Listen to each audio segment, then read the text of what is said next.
all on me. I'ma make it home and you can bet it all on me. I pay the cost, you can put it all on me. You can put it all on me. How's everybody doing? We are back. We are with this MrTellAffair.com, the #1 for hip-hop, entertainment news, interviews, everything. You got to check in with this MrTellAffair.com. And now I'm here with an artist who's based out of Jackson, Tennessee. He's been doing his thing, growing the brand. Now we got a couple singles. We got a couple mixtapes in the game. And now he's in a position where we can definitely sit down and talk about the music and his life in general. I'm here with BigQMusic. How you doing today? What's up? What's up? I'm doing good. I'm doing good. Good to be here. Glad to get you in and finally hear your story and talk more about just not just the music but your life in general. Can you get into how you got into music, Q? How I got into music, it really started over my big brother. My big brother, he used to always rap. He always had a cassette tape. He'd throw it in the stereo and record. And I always used to run behind him, and I wanted to do everything my big brother did. So for a long time, it just started as freestyling, having fun. And then when I got older and I got better, it was like I could see people responding to it, and I'd always brush it off like, I can't do that. But then when I really realized, man, I might have something here, I had to pursue it.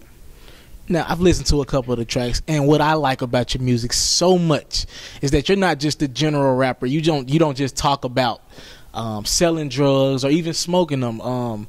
Is that something you take pride in? I think you've told me off the record that you don't smoke weed. Nah. See, I take pride in anything real. Like, I basically, I can only tell my story, and nobody can tell my story better than me.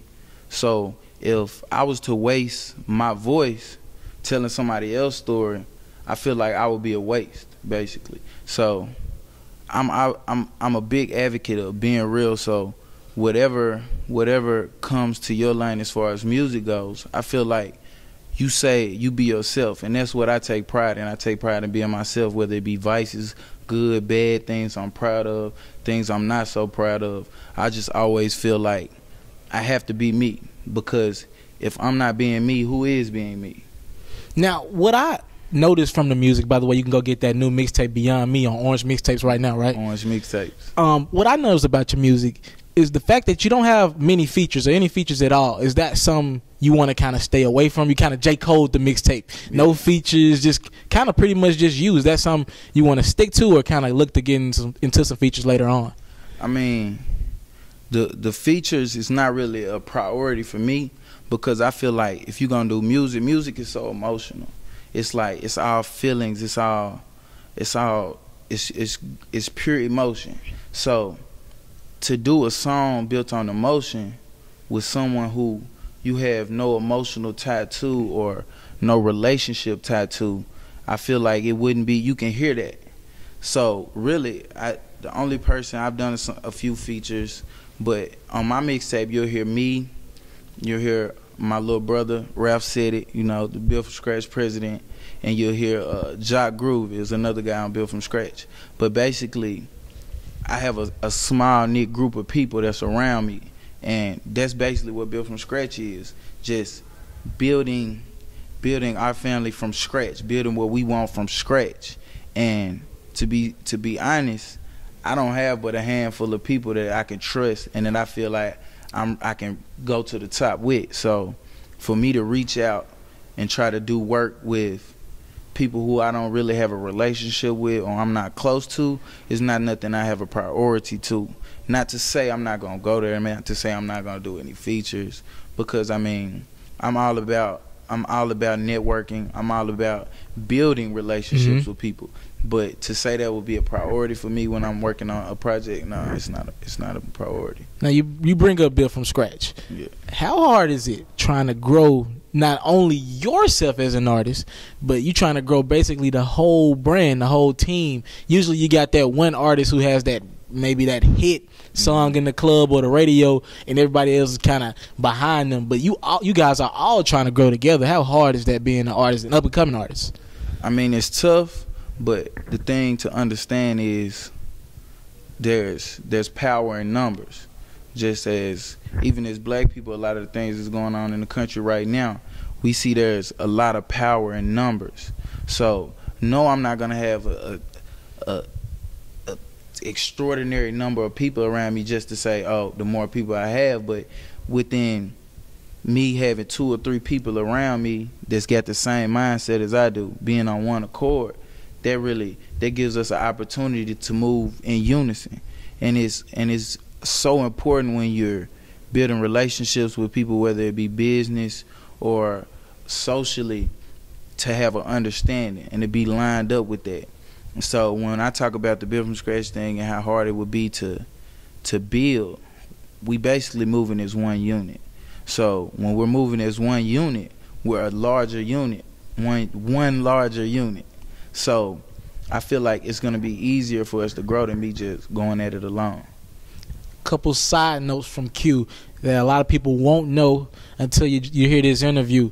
You have your 4-year degree, your bachelor's degree already, and you also coach on the side. Can you touch on both of those? 'Cause that's important, and you don't hear that with a lot of rap artists today. Having that degree and, you know, giving back with the kids. How important are those things? You definitely don't hear that a lot. That's something I wish I heard more of. I do have my 4-year degree in marketing and human resources. I'm working on a 2nd degree in history and education, so because I do want to give back. And I do coach. I coach a middle school basketball team here in Knoxville, and love the kids to death. I just always look for avenues where I can make an impact. I heard once before that it's not about your birth date or the day you die. It's about the dash, what you do with your dash. And as much as I can do with my dash, I'm gonna do. Like, if I can touch a young man growing up and he could change the world, even if I can't change things, if I could change him and he changes things, everything that he changed, I had an impact on changing that. So that's basically my thing as far as giving back. Everything I do is about giving back. Even further my education, I do it so I can be on a platform to give back intelligently and give back in more abundance. Back to the degree thing. By the way, inspirational words from you on trying to give back and inspire kids. But back to the degree thing. Do you think that's the trend we're seeing now? We have the J. Coles of the world who went to college, you know, kind of seeing a different. It's not all about. We still got the street and the club banging music, but we kind of see artists, you know, just more to themselves now, more kind of want to get more involved in what's going on politically in the world. Is that kind of the trend now? And how hard would that be to, like, kind of gain that street cred or that Knoxville, Tennessee behind you, or whatever part it might be? How hard would that be to kind of gain that cred? I mean, as far as the degree goes, I can only hope that that's a trend that's becoming larger and larger, because for so long, and we still see it, people are advocates of ignorance, and I never understand it. Even when we think about media and social media and television and all the things, we endorse ignorance. And it's hurtful as a people. It's very hurtful, and it's discouraging sometimes. So if we can say that getting degrees and becoming more conscious and intelligent and seeking knowledge is becoming a trend, oh man, that'll be a great thing. And as far as what else? We were talking about gaining the street cred, and how hard would that be? Because you're not in the streets. You're a college student. You're actually going back to get your master's right now, which I can commend you on. How hard would that be? You know how rappers usually have the city behind them because they're always in the streets. How hard would that be for you not being in the streets? I mean, you're gonna get you're gonna get out of what you put into something, and what I mean by that is, if you put real into something, you're going to get real back. And the thing about the streets is, you can't lie to the streets. Because I say it all the time. I'm not a thug. I'm a college student, but I'm a street nigga. Because I was raised in the streets. I was raised lower income levels. I was raised around drug dealers. You know, my brother in the penitentiary right now, 20 years. Wow. Doing 20 years. But I mean, that's not something that I'm necessarily proud of. But when I do my music, I keep it real. So it's not even about getting street cred, but cause I could care less about that. Cause if a person can't accept me when I'm being real, there's nothing I could do about that. Cause I can't bend what's real to attain a certain credit from a certain group of people. But what I will say is, me, because when I do my music, I keep it real and I say what really happened. I say what I really did. And when somebody who's been knowing me since elementary school, when they listen to my music, they can say, yup, that's cute. That's really him. That's not nothing that he's made up. That's not nothing he's put on to sound poetic. That's really him.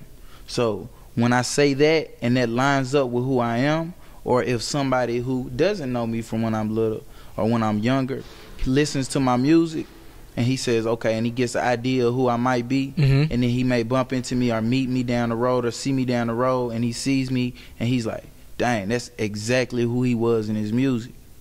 That's when you get credit. That's when you get the street respect, because the streets respect anything real. The streets not gonna respect nothing fake. Let's leave from there, and we kind of got touched on the streets and everything, but let's get into the music. Can you talk to us about projects you're working on in the future, and when can we expect some more mixtapes or music or whatever it might be from you? What's next? I'm always working.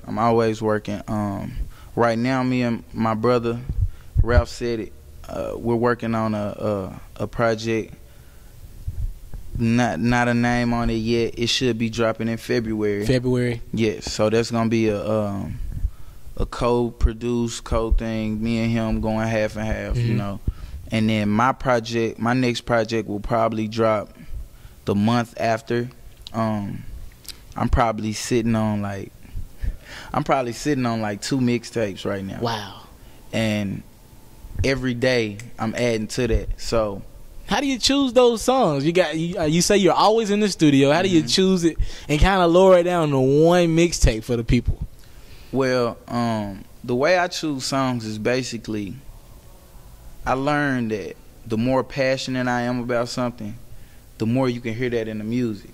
So if there have been songs where I listen to a song, I may want to do a cover of a song. Let's say I want to do a cover on a song, and I love the song, but I may get the beat and I just be like, I'm not feeling it. So I really can't force myself to do something that I don't feel.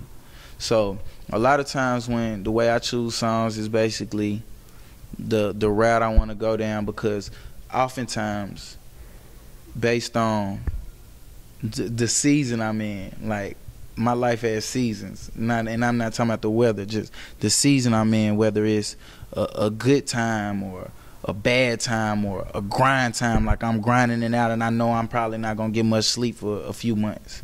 That drives the lane for a project I may do. So according to the direction I'm trying to take the project, that's how I take the songs that I'm trying to do.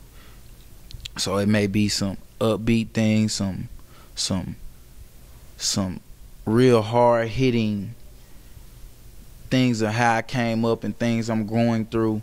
That may be the whole lane of a whole mixtape, or I could go a whole nother avenue and be on some, some ride music, but because I'm very versatile. But that's basically how I pick those things. So like I said, I got a thing going on with my brother, and then in March I'm gonna probably drop a sequel to Beyond Me. I'm probably gonna do Beyond Real. Love that. So that's the title we might work with, Beyond Real. Beyond Real. That's definitely gonna be my next. My next solo, and we haven't came up with the name for the dual project with the brother. We still working on that title. We leaning towards, it's gonna be 2 projects. One will definitely come out with me and him. One will definitely come out in February, and then the other one will be in the summer. It's between 2 things. It's either gonna be Scratch Brothers, or it's gonna be Jeffro and Leroy. And basically what Jeffro and Leroy is, my father was named Leroy, and my brother's father's name was Jeffro. And what's crazy is me and my brother, we were raised up in different households. Wow.